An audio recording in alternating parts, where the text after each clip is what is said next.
ഒന്നും രണ്ടുമല്ല, 1.5 പതിറ്റാണ്ടായിരിക്കുന്നു ബന്ദിപ്പൂർ വന്യജീവി സങ്കേതത്തിലുള്ള രാത്രിയാത്രാ നിരോധനം നടപ്പാക്കിയിട്ട് മാറ്റമില്ല.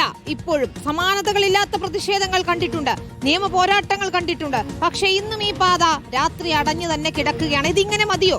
ബദൽ പാതകൾക്കായുള്ള ചർച്ചകളും എങ്ങും എത്തിയിട്ടില്ല. കേരളത്തിന് എതിർപ്പിനെ തുടർന്ന് നിരോധനം ഒരു ഘട്ടത്തിൽ പിൻവലിച്ചിരുന്നു. എന്നാൽ 2010 കർണാടക ഹൈക്കോടതി നിരോധനം ശരിവെച്ചുകൊണ്ട് ഉത്തരവിട്ടു. കേസ് നിലവിൽ സുപ്രീം കോടതിയിലാണ്.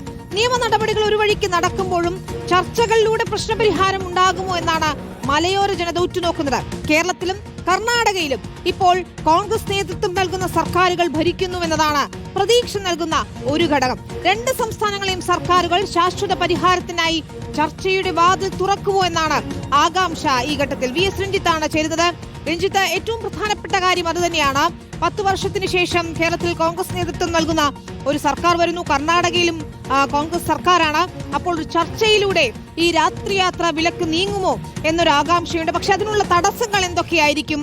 നേരത്തെ പ്രിയങ്ക ഗാന്ധി ഉൾപ്പെടെയുള്ളവർ ഇതിലൊരു ഉറപ്പ് നൽകിയതാണ്. അത് പാലിക്കപ്പെടുമോ എന്നതുകൂടിയുണ്ട്.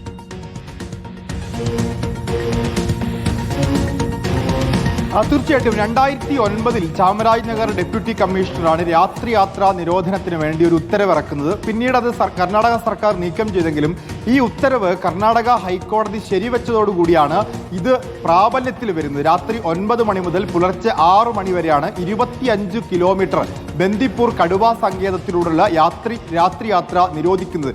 ഈ നിരോധനം വന്നതോടുകൂടി കേവലം വയനാട്ടിലേക്ക് കർണാടകയിൽ നിന്നുള്ള ഒരു പാത എന്നത് മാത്രമല്ല, വടക്കൻ കേരളത്തിലേക്ക് തന്നെ ചരക്ക് ഗതാഗതത്തിന് ഒരു മാർഗം, കേരളത്തിലേക്ക് വിനോദസഞ്ചാരികൾ കടന്നു വരാനുള്ള മാർഗം, അങ്ങനെ കർണാടകയും കേരളവും തമ്മിലുള്ള ബന്ധത്തിൽ തന്നെ ചരക്ക് ഗതാഗതവും വ്യവസായത്തിലുമൊക്കെയുള്ള ബന്ധത്തിൽ തന്നെ വലിയ വിള്ളലുണ്ടാക്കുന്ന ഈ വന്യജീവി ആക്രമണവും അതുപോലെ തന്നെ ഈ വിളവ് നാശവും ഒക്കെ വയനാടിന് തിരിച്ചടിയായപ്പോൾ ആ കൂനിന്മേൽ കുരു എന്ന രീതിയിലാണ് വിനോദസഞ്ചാരികളുടെ വരവിനെ കൂടി കുറയ്ക്കുന്ന ഇത്തരത്തിലുള്ള രാത്രിയാത്രാ നിരോധനം ഉണ്ടാവുന്നത്. കേരളത്തിൻ്റെ സർക്കാരുകൾ മാറി വന്ന സർക്കാരുകൾ പലപ്പോഴും കർണാടക സർക്കാരുമായി സംസാരിച്ചിട്ടുണ്ട്. കഴിഞ്ഞ സിദ്ധരാമയ്യ സർക്കാരുമായിട്ടും സംസാരിച്ചു. അതിനു മുൻപ് BJP സർക്കാർ വന്ന സമയത്ത് യെഡിയൂരപ്പയുമായി സംസാരിച്ചിരുന്നു. പക്ഷെ അപ്പോഴൊന്നും കേരളത്തിൻ്റെ ആവശ്യങ്ങൾ പരിഗണിക്കപ്പെട്ടിരുന്നില്ല. ഒരു ഭാഗത്ത് ഇടത് സർക്കാരാണെങ്കിൽ മറുഭാഗത്ത് കോൺഗ്രസ് സർക്കാർ, മറുഭാഗത്ത് BJP സർക്കാർ, അങ്ങനെയൊക്കെ മാറി വന്നിട്ടുണ്ട്. ഏതായാലും ഇപ്പോൾ രണ്ടു ഭാഗത്തും കോൺഗ്രസ് സർക്കാരുകൾ ഭരിക്കുന്നു. ഈ രണ്ടു ഭാഗത്തെയും കോൺഗ്രസ് സർക്കാരുകളെ നിയന്ത്രിക്കത്തക്ക രീതിയിൽ AICCയുടെ ജനറൽ സെക്രട്ടറി KC വേണുഗോപാൽ കേരളത്തിൻ്റെ കാര്യത്തിൽ വലിയ ഒരു സ്വാധീനം വെച്ചു പുലർത്തുന്നു. ഈ സാഹചര്യത്തിൽ 2 ഓപ്ഷനുകളാണ് കർണാടക സർക്കാരിനും കേരള സർക്കാരിനും ഉള്ളത്. 2 സർക്കാരുകൾ കൂടി ചേർന്നുകൊണ്ട് ഒരു ബദൽ പാത മുന്നോട്ട് കൊണ്ടുവരിക. കർണാടക ഹൈക്കോടതി തന്നെ മുന്നോട്ട് വെച്ചിട്ടുള്ള ബദൽ പാത നിർദ്ദേശമുണ്ട്. ഈ 25 കിലോമീറ്ററിനുള്ളിൽ 3-4 മേൽപ്പാതകൾ നിർമ്മിച്ചുകൊണ്ട് വന്യജീവികൾക്ക് കടന്നു പോകാനുള്ള അവസരം ഒരുക്കുക എന്നുള്ളതായിരുന്നു ആ ബദൽ പാത നിർദ്ദേശം. ഒന്നുകിൽ ഈ 25 കിലോമീറ്ററിനുള്ളിൽ ഒരു ബദൽ പാത വരേണ്ടതുണ്ട്. അങ്ങനെ ബദൽ പാത വരുന്ന സമയത്ത് കർണാടക സർക്കാരിന് വലിയ അധിക ചെലവ് ഉണ്ടാകുന്നു എന്നുള്ളതുകൊണ്ട് കർണാടക സർക്കാർ അതിനെ നേരത്തെ എതിർക്കുകയും ചെയ്തിരുന്നു. പക്ഷേ മറ്റൊരു ഓപ്ഷൻ എന്ന് പറയുന്നത് സുപ്രീം കോടതിയിൽ ഇതിൻ്റെ കേസ് നിലനിൽക്കുന്നു.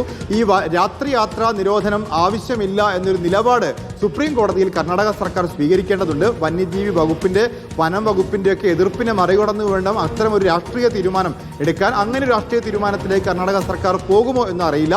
ബദൽ പാത എന്നുള്ളതായിരിക്കും പ്രായോഗികമായിട്ട് ചെയ്യാൻ സാധിക്കുന്ന കാര്യം.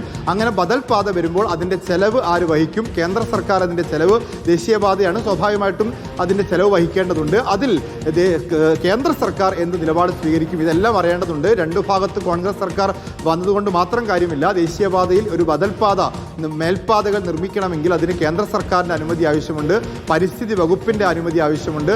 അത്തരം അനുമതികൾ കിട്ടുമോ എന്നുള്ളതാണ് വലിയ കടമ്പ. ഏതായാലും 2 കോൺഗ്രസ് സർക്കാരുകളാണ്. ഈ സർക്കാരുകൾ കേന്ദ്ര സർക്കാരുമായി ഒരു സെറ്റിൽമെൻറ്റിൽ എത്തിക്കഴിഞ്ഞാൽ സ്വാഭാവികമായിട്ടും ഈ കാലത്തെ ഒരു 15 വർഷത്തെ പഴക്കമുണ്ട്.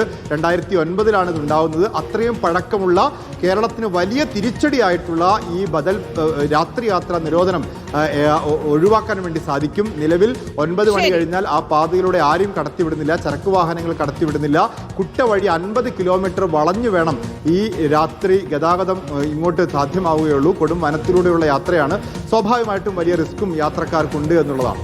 അതാണ്. ഏതായാലും 1.5 പതിറ്റാണ്ടാകുന്നു. ആ തീരുമാനത്തിൽ മാറ്റം വരുമോ? ബദൽ പാതകൾ ഏതെങ്കിലും തരത്തിൽ സാധ്യമാകുമോ? അങ്ങനെയുള്ള ചോദ്യങ്ങൾ നിരവധിയാണ്. VS രഞ്ജിത്ത് വിശദാംശങ്ങൾ നൽകിയിരുന്നു.